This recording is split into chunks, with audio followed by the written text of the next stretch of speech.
Forget everything you thought you knew about threats and posturing. Iran and Israel are now attacking each other directly. And it's not a warning. It's happening right now.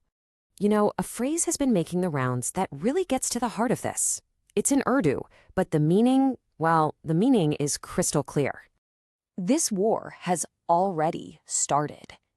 Think about that. It's not about what could happen anymore. The suggestion is that we've already crossed the line from a tense political standoff into a real, live, open conflict. And that, of course, leads to the one question on literally everyone's mind. It's a huge question, almost unthinkable, but given who's involved here, we have to ask it. So what does it mean to say the war has already started? Well, over the last few days, things between Iran and Israel have ramped up to a whole new level, a terrifying new level. We're not just talking about one isolated incident. We're seeing a wave of escalating attacks across multiple regions. We're talking direct missile launches. And yeah, there are still covert ops happening that don't make the 6 o'clock news. But the key thing here, it's the sheer speed of it all.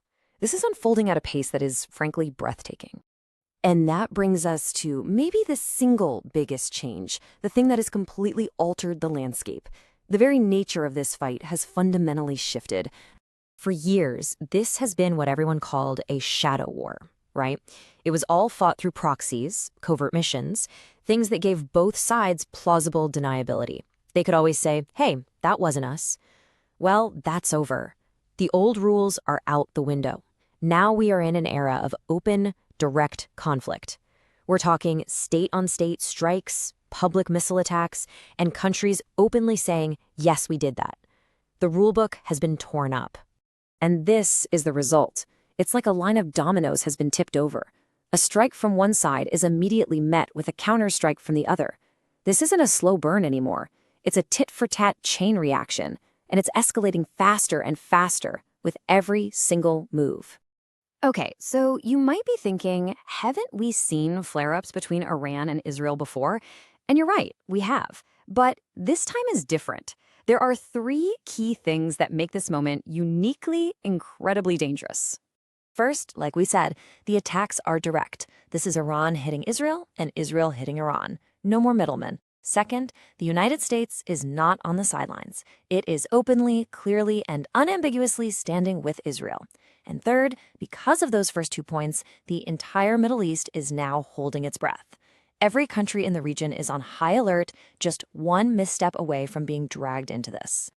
So why should you care if you don't live in the Middle East? Because a fire that starts in one region can easily spread and become a global inferno. And this one has the terrifying potential to spark a worldwide crisis.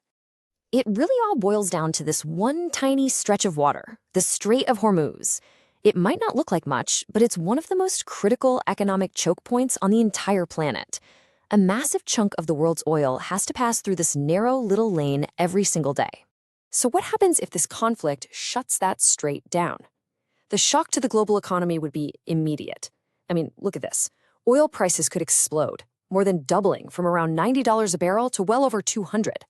And let's be really clear about what a price shock like that means. It's not complicated. It would almost certainly trigger a global economic crash that affects everyone. It doesn't matter where on Earth you live. But honestly, the economic fallout, as bad as it would be, might not even be the worst part.